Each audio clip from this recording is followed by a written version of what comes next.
1 लाख, 1.25 लाख, 1.5 लाख, 2 लाख तक वोट बसपा का है उत्तर प्रदेश में। 13 प्रांतों में उसका जनाधार है। मायावती जी हो जाए, जयंत हो जाए, राजभर हो जाए, तो हम सब लोग प्यार कर रहे हैं मायावती जी का। मायावती जी को क्यों नहीं बुलाया जा रहा है? तो खुद कह रहा हूँ कि जो टूट होगी वो सिर्फ इसी वजह से होने जा रही है कि मायावती जी को ये लोग नहीं लेंगे, तो बता तो रहा हूँ कि बड़ी टूट होगी।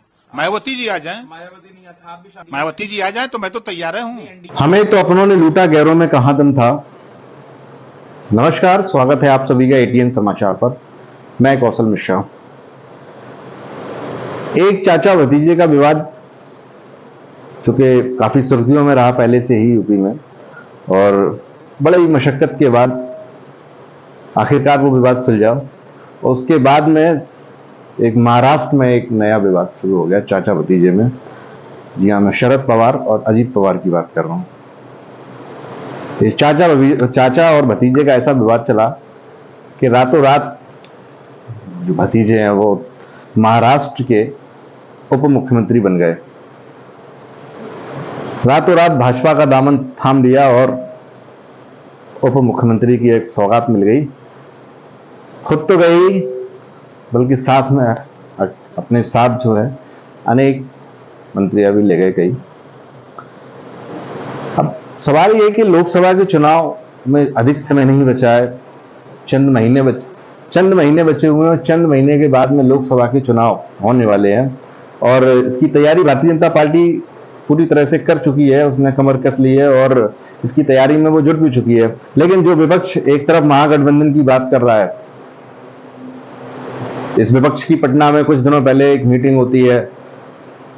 मीटिंग में कहा जाता है कि महागठबंधन एक पूरी ताकत के साथ लड़ेगा और भाजपा को हराने में कामयाब होगा। इस तरह की एक उनकी मंशा चल रही है। देखना यह है कि आखिर कितना कामयाब होते हैं ऐसे। क्या लोकसभा के चुनाव से पहले जो गठबंधन की जिस तरह से बातें की जा रही हैं, क्या उस गठबंधन की हवा निकल रही है? क्या हवा, जो एक गुब्बारा फुलाया जा रहा है, उसकी क्या अभी से हवा निकलती दिखाई दे रही है? तो आखिर विपक्ष जो एक महागठबंधन की तैयारी कर रहा है, वो किस तरह से लड़ पाएगा? अब सवाल यह है कि चंद महीने पहले, अभी हाल ही में मध्य प्रदेश में भी चुनाव होने हैं, राजस्थान में होने हैं, कई राज्य हैं जिसमें 2023 में चुनाव होने हैं। और इन चुनाव से पहले अजीत पवार का भारतीय जनता पार्टी में जाना,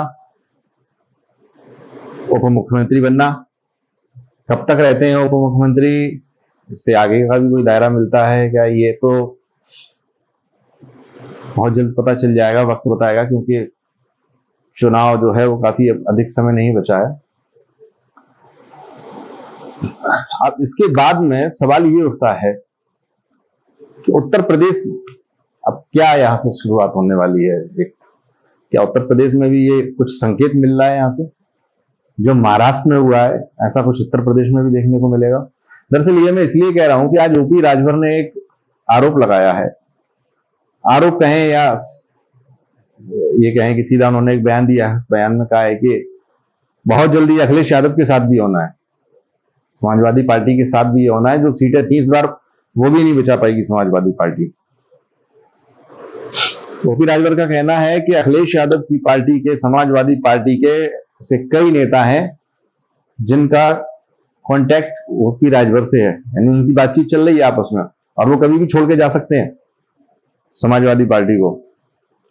अब यदि ऐसा होता है कि समाजवादी पार्टी के कुछ विधायक या सांसद जो भी हैं वो छोड़कर जाते हैं और वहां पर शामिल होते हैं जाकर, तो ये काफी नुकसान होगा समाजवादी पार्टी के लिए। और साथ ही साथ इन आरोपों को जब उनसे पूछा भी गया कि कौन है वो नेता, जब उन नेताओं के बारे में बताइए कुछ, तो हालांकि उन्होंने बताने से इनकार कर दिया। बोले ये सब अभी नहीं बताएंगे, ये सब आने वाला जो वक्त होगा उस समय सब बता दिया जाएगा। क्या कुछ कहा है ओपी राजभर ने, वो भी हम आपको सुनवाएंगे, उनका पूरा बयान सुनवाएंगे आपको, क्या कहा ओपी राजभर ने।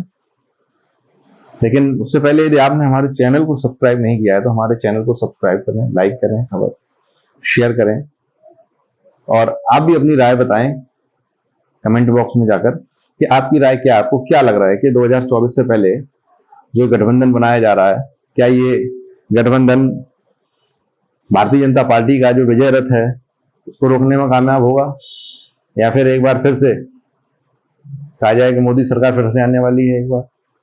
ये आप अपनी राय दें कमेंट बॉक्स में। चलिए, अब ओपी राजभर ने एक बड़ा आरोप लगाया है कि समाजवादी पार्टी मुसलमानों के साथ में बहुत भेदभाव करती आई है। जब वैकेंसी निकलती हैं, नौकरियां निकलती हैं, तमाम ऐसी योजनाएं आती हैं तो मुसलमानों के साथ में एक सौतेला व्यवहार कर दिया जाता है।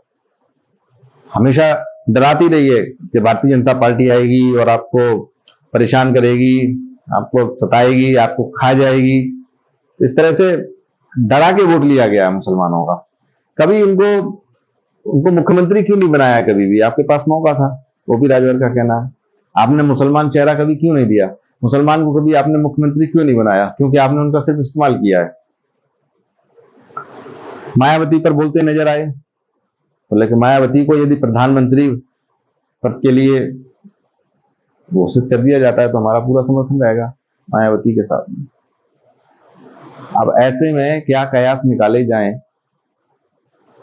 क्या उम्मीदें लगाई जाएं? जिस तरह से राजनीतिक माहौल में उथल पटल इस समय मची हुई है, तो महाराष्ट्र में जिस प्रकार उथल पटल हुई है तो उसने काफी राजनीति में एक गहमा-गहमी शुरू कर दी है।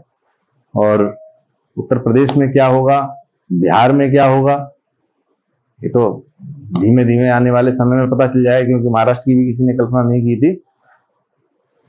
तो अब 2024 के चुनाव को लेकर क्या रणनीति रहने वाली है महागठबंधन की, और किस चेहरे को आगे लेकर आएंगे, किस चेहरे को प्रधानमंत्री पद के लिए घोषित करेंगे, इस पर काफी निगाहें टिकी हुई हैं पूरे देश की।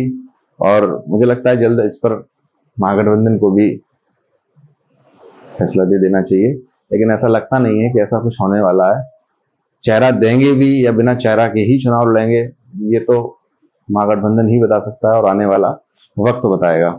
चलिए, हम आपको वो बयान भी सुनवाते हैं जिसमें ओपी राजभर ने क्या कुछ कहा है, और आपकी क्या राय है आप हमको कमेंट बॉक्स में जाकर कमेंट करके बताएं। और देखते रहिए 18 समाचार।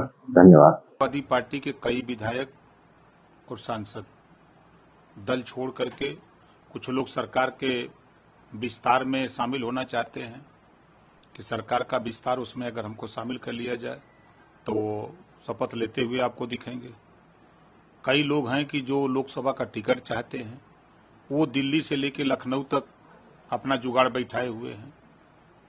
इस तरह का यहाँ भी वही खेल होने जा रहा है जो महाराष्ट्र में। वो तो खुद सबूत उनके सांसद दे रहे हैं, उनके सांसद तो ओपन आकर के आपके सामने बाइट दे रहे हैं ना।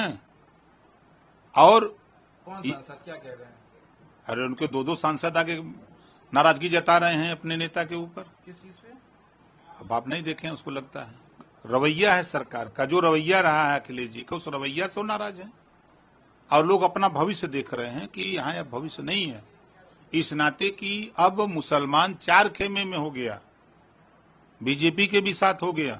इसी लखनऊ में लाखों वोट देता है मुसलमान, बसपा के साथ हो गया, कांग्रेस के साथ हो गया, सपा के साथ हो गया, चार खेमे में बट गया। वो समय खत्म हो गया जब सत्ता रही समाजवादी पार्टी की, तब डिप्टी सीएम तक नहीं मुसलमान को बनाया। सीएम तो छोड़ दीजिए, 9% मुसलमान यादव, 18% मुसलमान, 4 बार सरकार बनाया। एक बार मुख्यमंत्री बना दिए होते तब तो कहने लायक होते। किस मुंह से वोट मांगेंगे? खाली कि बीजेपी खा जाएगी, ली जाएगी और आप हमारे साथ चले आओ। हम भी तो खा ही रहे हैं। 38% आजादी के बाद नौकरियों में मुसलमान था। कांग्रेस ने इतना विकास कर दिया, बसपा ने कर दिया, सपा ने इतना विकास कर दिया कि 1% नहीं रह गए। आप जब नौकरी बांटोगे तब मुसलमान को नहीं दोगे, हिस्सेदारी देना होगा तो नहीं दोगे। तो इस बात को लेकर के हर वर्ग नाराज हुआ है। तमाम विधायक, कई विधायक तो हमसे, का कारण यही है, जो बात मैंने कहा यही कारण है कि वो जाएंगे, केसीआर से मिलने जाएंगे। मायावती से क्यों नहीं मिलते? आज के तारीख में 80 लोकसभा सीट पर नहीं, मुझे नहीं, उनसे तकलीफ नहीं है, किसी से तकलीफ नहीं है। 80 लोकसभा सीटों पर 1 लाख, 1.25 लाख, 1.5 लाख, 2 लाख तक वोट बसपा का है। उत्तर प्रदेश में 13 प्रांतों में उसका जनाधार है। कर लेंगे, सही हो जाएंगे, बात मायावती सारे लोग ठीक हो जाएंगे। जो उनके लोग भाग रहे हैं ना, वो ये देख रहे हैं कि जब यहाँ उत्तर प्रदेश में अकेले चुनाव लड़ना है। के लोगों को तो मायावती से भी दिक्कत है। कहाँ कोई दिक्कत नहीं, 2019 में भी देखा कोई गया दिक्कत था कि तमाम लोगों नहीं। ने नहीं, आप कह रहे हैं वो तो यही कह रहे हैं, जो हम लोगों के साथ संपर्क में हैं, वो यही कह रहे हैं कि अगर ये ऐसा कर लेते तो हम लोग एकदम इंतजार कर रहे हैं मायावती जी का, कि मायावती जी को क्यों नहीं बुलाया जा रहा है। विपक्ष की अभी आप ही लोगों के चैनल पे मैंने देखा कि न सरकार है मध्य प्रदेश में, लेकिन जो अभी सर्वे आया है उसमें बहुजन समाज पार्टी मायावती जी को गेम चेंजर बताया गया। मध्य प्रदेश की हालत है तो 13 प्रांतों में उनका जनाधार है, और यूपी में आज के तारीख में खुद कह रहा हूं कि जो टूट होगी वो सिर्फ इसी वजह से होने जा रही है कि मायावती जी को ये लोग नहीं लेंगे, तो बता तो रहा हूं कि बड़ी टूट होगी। मायावती जी आ जाएं, आ रहे हूं। एनडीए में क्यों जाए? एनडीए से अगर नहीं, ऑफर मिलता है तो आप फिर वापस जाएंगे। हम पहले मायावती जी से बतियाएंगे तब जाएंगे, कोई सही बनेगा? आप मायावती क्यों नहीं बनेगा भाई? आप बताइए, जैन जी का जो इलाका है तो आपका जो फ्रंट है जिसमें अभी उसमें मायावती जी होगी, कांग्रेस होगा, जयंत होंगे और लोग होंगे। तो ये सब मायावती जी को मोर्चे में लिया जाए, कांग्रेस भी चाह रही है। ये जो टूटन होगी उसके सबसे बड़े जिम्मेदार अखिलेश जी होंगे कि मायावती जी को गठबंधन में न लेना।